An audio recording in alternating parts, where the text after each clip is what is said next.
Почитувани добро вечер. Вечерачен гостин во емисијата Став е советничката Невена Величковска. Ви благодарам што прифативте ова гостување. Добро вечер, благодарам на поканата, че смеја да гостувам во ваша телевизија. Ја користам оваа прилика на граѓаните на општина Куманово да им ги честитам новогодишните и божитните празници, да им посакам многу здравје, љубов и светла иднина и да имаме сила сите заедно да ги споделиме сите успеси и благодети што ќе ни ги донесе новата 2018 година. Многу ме навезнаат како дел од членовите на Унијата на млади сили на ВМРО ДПМН, но еве за оние кои што помалку ве знаат која е Невена Величковска и што е она што ве потикна да се вклучите во политиката. Апсолвент сум на економскиот факултет при Универзитетот Свети Кирил и Методи во Скопје. Имам 23 години. Член сум на ВМРО ДПМН, поточно на Унијата на млади сили, најголемата и најорганизираната политичка партија во Република Македонија. Како млад човек имав можност да се сретнам со различни луѓе и да се најдам во различни околности и ситуации во кои што можев да слушнам и да видам како во Европа и во светот се третираат младите и како поедини држави ги третираат младите и каков однос одделни држави градат кон нив. Дома, единствено во Македонија, таков однос го препознав во ВМРО ДПМН, што заедно со идеологијата и демохристијанскиот момент кој оваа партија ги негува, беа пресуден фактор да одлучам да станам да станам дел од големото семејство на ВМРО ДПМН. Христијан Мицковски избран за нов претседател на ВМРО ДПМН. Кои се очекувањата, го гледате ли како достоен наследник на Груевски и како човек кој што ќе го врати рейтингот на партијата?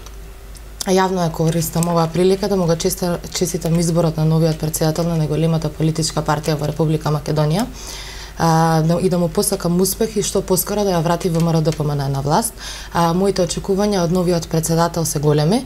Јас верувам со посветеност и работа Христијан Мицковски ќе придонесе за раст на рейтингот на ВМРО ДПМН. Можам да кажам дека има целосната поддршка од Унијата на млади сили и сите заедно очекуваме и гледаме оптимистички дека ВМРО ДПМН ќе се врати уште посилно од што беше. Како гледате на она што досега го сработи новата влада? Дали е направено нешто подобрен стандардот на граѓанинот и слично? Кратко, концизно и јасно ќе одговорам дека нема ништо подобрено за стандардот на граѓаните. Во изборната кампања тие ветуваа се и се што, а не видовме ништо да се реализира до крајот на 2017 година. Ако одиме по логиката на Рашковски и увидиме дека 190 денари од радиодифузната такса ни останат и воведување на ефтина струја, кога граѓаните не се дома, треба да се пофали. Но да ја тргнеме шалата на страна, државата се соочува со катастрофални економски политики. Гледаме дека економијата во државата стагнира, нема отворање на нови работни места, нема зголемување на платите и на пензиите, како што ветуваше власта на СДС. Нешто што не засега нас младите, а особено и мене како студент, е ветување за изградбата на студентскиот кампус, кој беше ветен дека ќе се изгради до крајот на 2017 година. За возврат на ова добивме кратење на 5,5 милиони денари за реновирање на студентските домови, е укинат бесплатниот превоз на студентите и се намалени студентските стипендии. Досегашната воведена пракса што ја имаше за студентите од страна на ВМРО ДПМН СДС ја укина. Како ние може да веруваме и да очекуваме дека стандардот ќе се зголеми? Зголемената цена на нафтата влијаеше да се зголемат и влезниците во автобусите и слично. Граѓаните започнаа со реакции, најчесто исмејувајќи го слоганот на актуелната власт дојде животот. Вака зголемување на акцизите на нафтата со себе повлекоа ланчена реакција за зголемување на цена на стоките и на услугите. Нормално е граѓаните да реагираат, сето тоа ќе го осетиме по нашиот грб и најмногу по својот джеб. Во предизборната кампања СДС ветуваа брда и долини, но гледаме голема разочараност кај граѓаните од ден на ден и може да заклучиме дека животот во Република Македонија се уште нема дојден. На првата седница на Советот на општина Куманово ветивте дека ќе бидете конструктивна опозиција, но еве третата и четвртата седница ги блокиравте во знак на револт заради претворените, иако се донесуваа важни прашања на оваа седница. Вака, ние најавивме и ќе бидеме конструктивна опозиција, но се додека не постои двострана конструктивност, не можеме да продолжиме. Не можеме да премолчиме и пред фактот дека невини луѓе се во притвор, повеќе од 30 дена во истражниот затвор во Шутка. Овие луѓе се третираат за најтешко кривично дело тероризам. А од друга страна гледаме дека демолирање на канцеларијата на претседателот на државата и другите државни институции не представуваат тероризам и како награда добија високи државни функции. Пораката од власта до сите политички неистомисленици влева страф и притисок кај народот да не се крене нивниот глас. Поради ова ние го имаме овој став и одлучиме да не присуствуваме на седниците, давајќи подршка на нашите браќа и сестри да знаат дека не се заборавени, дека не се сами, дека народот е со нив. Бевте и дел од лицата кои што новата година ја дочекаа пред истражниот затвор во Шутово Ризари, токму по ова прашање. Точно, уставобранителите не може да бидат терористи, тие се жртви на политичкиот прогон кој чин сака на некој начин да го заплаши сопствениот народ. На новогодишната ноќ бев пред истражниот затвор во Шутка, изразив поддршка на неправедно обвинетите браќа и сестри. Тоа се луѓе со високи морални особини, докажани професионалци во своите професии, мајка на двема малолетни деца, наша сограѓанка, истакнати музичари и уметници, луѓе со чиста мисла, чиј единствен греф бил што си ја сакаат својата држава. Низ историјата, секој период си имал своји херои, но овие луѓе се нашите македонски херои на ова модерно време. Претходниот состав на Советот посочуваше дека актуелната власт во Куманово ги одбива сите предлози кои што доаѓаат од коалицијата за подобра Македонија. Очекувате ли соработка или на што се надевате? Вака, најголемата одговорност ја има локалната власт, која што е предводена од Социјалдемократскиот сојуз, тогашниот градоначалник Зоран Дамјановски и председател на Совет, а сегашен актуелен градоначалник Максим Димитриевски, кои со своето несовесно и неодговорно работење доведоа до блокирање на сметката на општината и задолжување на општината од над 800 милиони денари. Коалицијата предводена од ВМРО ДПМН ги користи сите можни алатки кои ни стојат на располагање, со цел да ги посочиме грешките и погрешните политики кои се водат. Бевме и ќе продолжиме да бидеме конструктивна позиција и ќе даваме конкретни предлози за подобро функционирање и подобро утре на општина Куманово. Како што споменавме претходно, не присуствувавте на последната седница на која што се носеше и буџетот. Најчесто опозицијата обвинува дека тоа е нереален и слично. Доколку бевте, еве што ќе посочите? Вака, ние не присуствувавме на претходните последни две седници од претходно кажана причина, така да немам коментар на ова прашање. Какво е чувството да се биде најмлад советник во Советот на општината, но и колкава е одговорноста пред младите кумановци, бидејќи одличувате во нивно име? Да. Најпрви ми представува чест да си најмлад, но и голема одговорност пред младите, пред се бидејќи ти ги застапуваш нивните интереси и се бориш за нивниот глас и за подобро функционирање на општината, со цел нивниот глас да биде чуен и да биде пренесен. Најенергично се бориш за младите, бидејќи си нивен избраник, не само на ВМРО ДПМН, повозрастните секогаш даваат поддршка на помладите, бидејќи младите и представуваат иднина на светот, поточно иднина на секоја општина, така да ние секогаш учиме од помудрите и од поискусните. Сега само и дуи подолго време преговори ја договорија коалицијата, вчера беше подпишан и меморандум. Зошто според вас беше потребен толков период за оваа коалиција? Вака, очигледната непопустливост на ДУИ е резултат на нивната убеденост и неопходност дека Социјалдемократскиот сојуз би прифатил се за да има во коалиција, со цел да може да влие во општините преку локалните институции. Конечното прифаќање на Социјалдемократскиот сојуз е на штета на граѓаните, затоа што во изминатиот период од 4 години, кога беа заедно во коалиција, видовме што се случува, тоа беше очигледно. Урбани сообраќајен хаос, дивоградби, задолжени јавни предпријатија, лошо менаџирање, незадоволни граѓани во општина Куманово.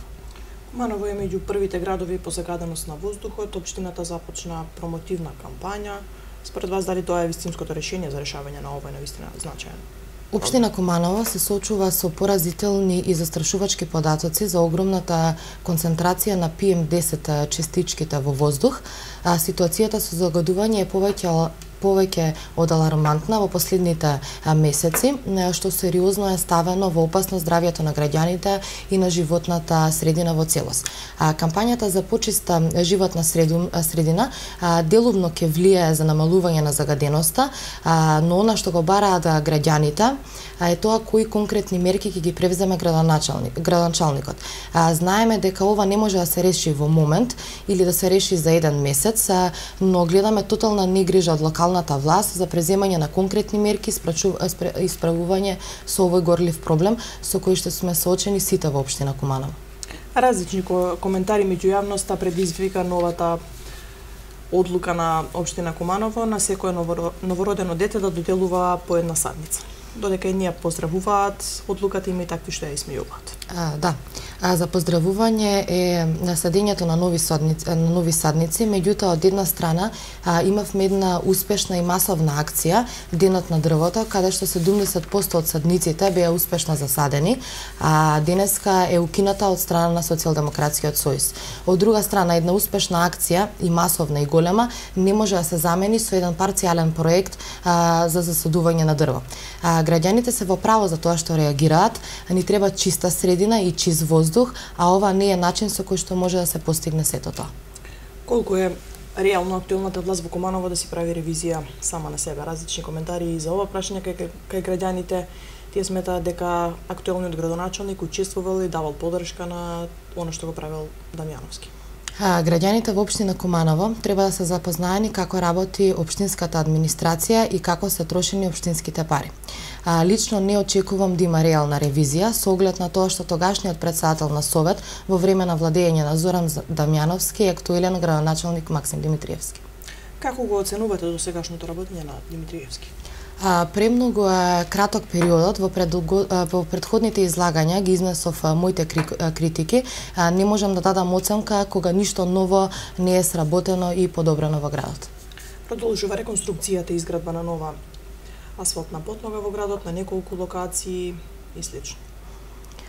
Максим Димитриевски го завршува она што го почна неговиот претходник. Сведоци сме дека проектите што беа започнати во време на работење на Зоран Дамјановски, а се реализира поголем дел и во предизборната кампања, се уште се работи на нив и се надевам искрено дека истите нема да мора да чекаме да бидат завршени во некој мандат на нареден градоначалник.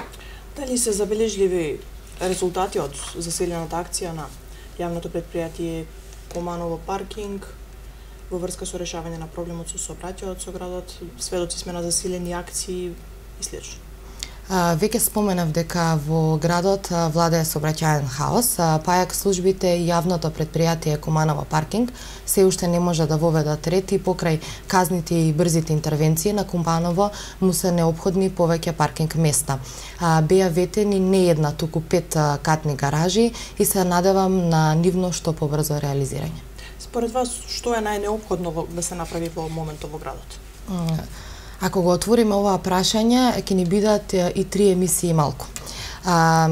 Според мене и според тоа што го имам слушнато од младите, со кои прашања тие се засегнати, најпрвен би требало да има превземање на конкретни мерки за чист воздух и чиста животна средина. Реконструкција на кеот, изградба на нови игралишта и реконструкција на веќе постоечки игралишта, реконструкција на Соколанскиот парк, на спомен костурница.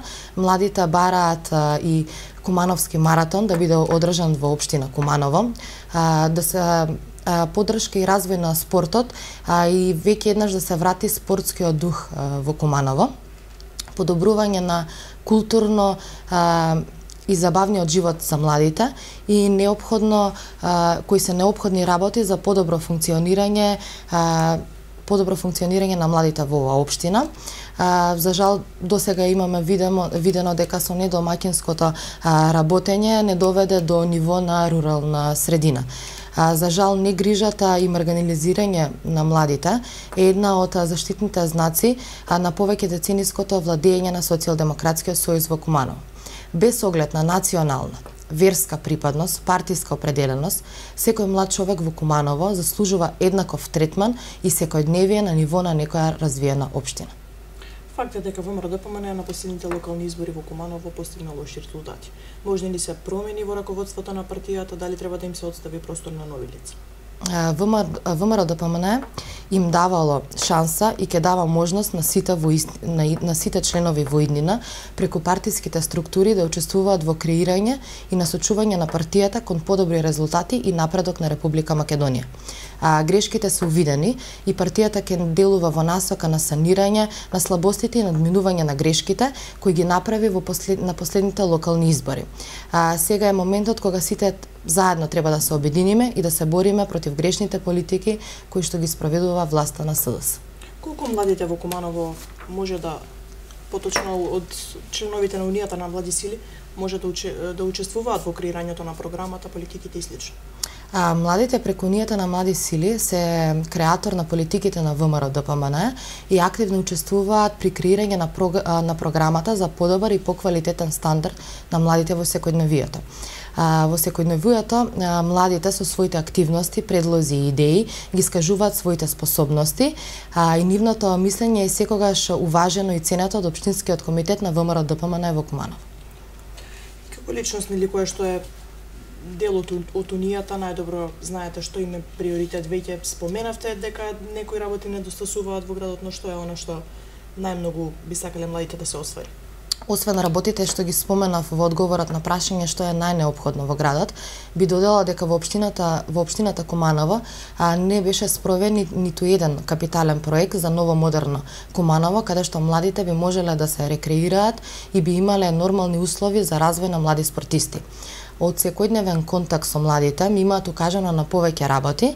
Ќе набројам дел од нив: изградба на детски игралишта, реконструкции на паркови, формирање на Wi-Fi зони со бесплатен интернет, што би било од големо значење за младите, а особено за средношколците и за студентите.